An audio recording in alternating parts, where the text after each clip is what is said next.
Pessoal, quero gravar aqui rapidinho um vídeo comentando sobre o depoimento, um novo depoimento do Marcola.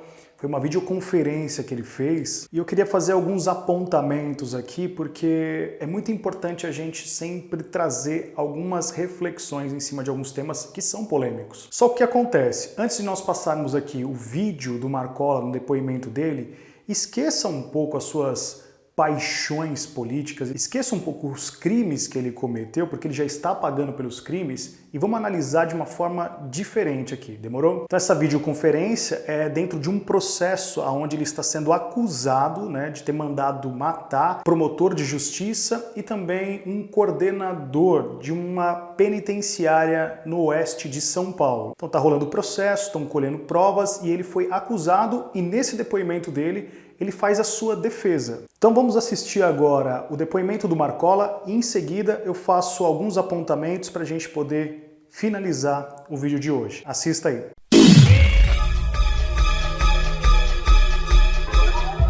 Do meu ponto de vista, foi um jogo político que ocorreu na época, onde houve má fé dos policiais em plantarem essa carta nas moças que não tem nada a ver com a situação, simplesmente elas eram visitas de preso, e como tinha um que morava comigo, uma delas foi presa justamente para dar essa autenticidade de que o crime organizado estaria tentando promover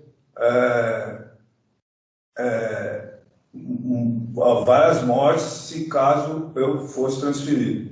Então, para mim, isso foi forjado pela polícia, não existiu, elas não foram...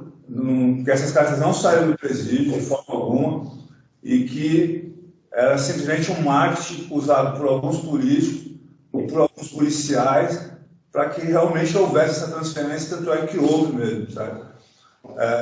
As moças são totalmente inocentes, é óbvio isso, eles não tiveram o menor cuidado de pegar pessoas trabalhadoras que não tinha nada a ver só porque se relacionavam com o emprego, e mandar para a cadeia só para que eles atingissem o objetivo deles, que era justamente a minha transferência. Esse é meu ponto de vista, entendeu? Tanto é que o bilhete em si, eu acabei de ler ele hoje ali, é escrito de uma forma grotesca, com um monte de erro ortográfico, tipo que é coisa de preso mesmo, que na mente deles, preso é analfabeto, não sabe se expressar. Então, foi escrito de uma forma bem vulgar, bem feia mesmo, e a impressão que se dá quando se lê esse bilhete é que são informações que estão vindo da rua para a prisão, que nem diz aí, o frango japonês trabalha em tal lugar assim, assim. Isso daí não é o preso que está escrevendo para um cara lá na rua, isso aí quem está escrevendo é o cara lá na rua para um preso, entendeu? Agora eu não entendo como é que isso está sendo escrito por um cara lá na rua para que chegue ao preso. Isso vai ser pego saindo da prisão, entendeu? Isso é mais no meu ponto de vista, é mais uma prova de que isso é forjado, entendeu? Esse é meu ponto de vista. Moro lá comigo, eu cuidava dele porque ele tem problemas psiquiátricos e eu gosto dele como pessoa e eu cuidava, tratava dos remédios, ele tomava 8 remédios controlados por dia, entendeu?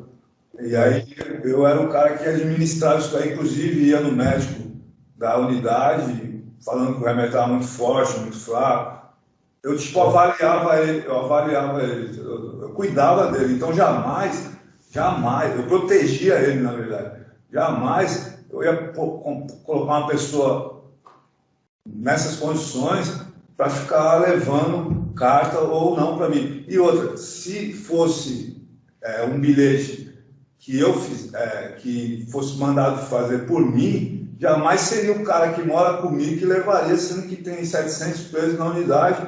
Por que eu vou pôr justamente a pessoa que mora comigo, se eu sou esse chefão todo que eles dizem que eu sou? Por que eu colocaria justamente a pessoa que só mora em 2, entendeu? Eu colocaria justamente a pessoa que mora comigo para levar isso daí. Seria muita burrice da minha parte fazer uma coisa dessa, sendo que eu tenho 300 celas para fazer isso, se eu fosse esse chefão, entendeu? Tanto é que foi feito o grafotécnico, pelo que eu saiba, foi feito o grafotécnico da penitenciária inteira, de todos os presos, e nenhum foi identificado. Então, quem escreveu isso daí? que nem o próprio delegado fala no relatório dele, no relatório final dele, ele fala que não consegue chegar a autoria nenhuma e quem vendeu a alma ao diabo, porque o próprio delegado que investigou o inquérito que estava aí hoje, fala assim, que aquele bilhete ali beneficiaria tanto a Orcrim quanto os políticos, politicamente dizendo, tanto a PM quanto a Orcrim. O próprio delegado que investigou, que fez o inquérito, que fez isso aí, falou isso, entendeu, doutor? Eu não entendo como eu fui parar nesse processo, entendeu? Porque meu nome não consta em lugar nenhum, não tem minha letra em lugar nenhum, não tem nenhuma pessoa me acusando de nada, e eu não entendo como que o juiz aceitou uma denúncia dessa em cima da minha pessoa, sem nada, sem absolutamente nada, sem evidência, sem nada de concreto, entendeu, doutor? São 8 pavilhões, 6 pavilhões, presidente Venceslau. Cada pavilhão mora em torno de 100 e poucos presos. Eu tinha acesso, quando eu estava aí, a todos esses pavilhões. São 600, 700 presos. Qual o sentido de eu pôr a pessoa que mora comigo numa situação dessa, doutor? Qual é o sentido? Porque se acontecesse alguma coisa como falam que aconteceu, naturalmente, a pessoa morando comigo, eu estou me expondo a uma situação de risco, entendeu? Qual o sentido de eu fazer isso, doutor? Essa pergunta que eu faço seria muita burrice atribuída a mim, entendeu? Eu não sou burro desse jeito, não, entendeu? O que eu quero trazer para você aqui uma coisa muito importante. Quando um cara com um nome e a potência do Marcola vai para a mídia, automaticamente a opinião pública não vai levar em consideração se realmente ele é inocente, porque mesmo que ele seja inocente, a sociedade, as pessoas, na sua grande maioria, já vai condená-lo, mesmo que 99% das provas seja a favor de Marcola. E até mesmo um simples depoimento como esse que eu estou dando para você aqui numa leitura totalmente técnica e jurídica, muitas pessoas podem me acusar que eu estou defendendo Marcola. Ou seja, as pessoas em sua grande parte, elas misturam situações e elas não conseguem separar. Por exemplo, os crimes que ele cometeu, o tempo que ele está preso, é por conta dos crimes praticados e esse é um caso. Outra situação é qualquer tipo de crime sem embasamento jurídico, sem provas concretas, sem o devido processo legal, com um monte de nulidade.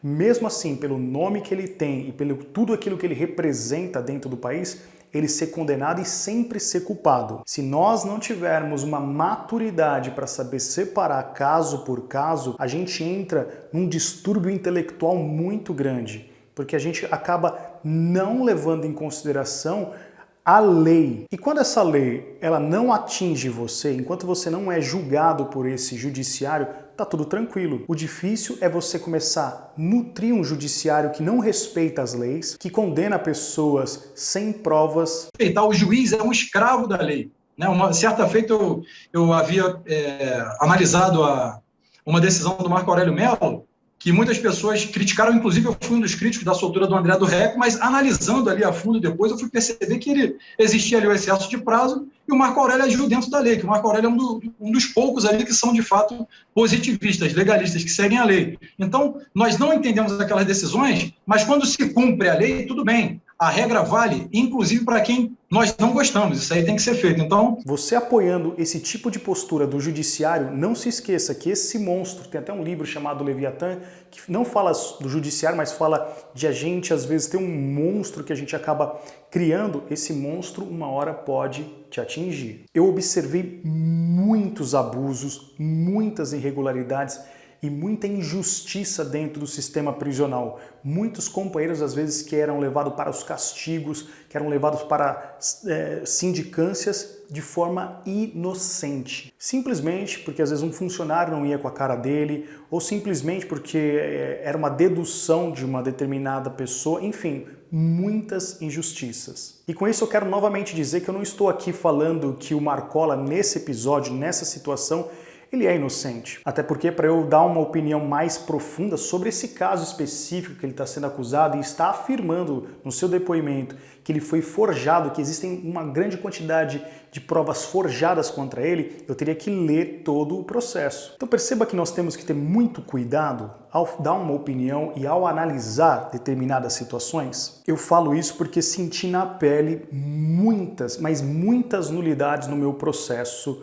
Um dia talvez eu vou gravar aqui uma série de vídeos falando só sobre o meu processo de parte técnica, judicialmente falando, tecnicamente falando, um monte de abusos de autoridade e mesmo assim acabei sofrendo o peso da justiça. Se a lei deve ser cumprida, ela não deveria, em tese, usar de mecanismos de nulidade, de abusos de poder para punir uma pessoa. E só para encerrar, é aquilo que eu venho sempre dizendo aqui no meu canal.